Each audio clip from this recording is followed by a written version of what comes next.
Hello, good morning. सकाळी उठले, आंघोळ वगैरे आवरली आणि लगेच स्वयंपाक बनवायला घेतला. स्वयंपाक बनवला, डाळ भात आणि चपाती. मग मी निघाले जॉबवर जाण्यासाठी आणि मग जॉबवरती आले. स्टॉक आला होता, तो स्टॉक सगळा व्यवस्थित चेक केला की मागवलेलं सगळं बराबर आलं आहे का, आणि सगळं आलं होतं.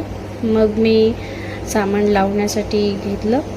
हे गणेश भैया आहेत जे मला मदत करत आहेत. ते हसत होते व्हिडिओ मी काढते म्हणून फोनकडे बघून, आणि आम्ही दोघांनी मिळून सगळं व्यवस्थित सामान लावून घेतलं. मग 8 वाजले, सुट्टी झाली माझी आणि मी निघाले घरी जाण्यासाठी.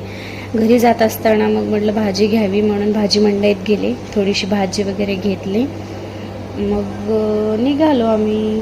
मग निघाल्यावरती तर ट्रॅफिक काहीतरी झालं होतं वाटतं रस्त्यामध्ये, त्यामुळं खूप ट्रॅफिक होतं. मग घरी गेले, फ्रेश वगैरे झाले आणि मग भाज्या ठेवून दिल्या आणलेल्या.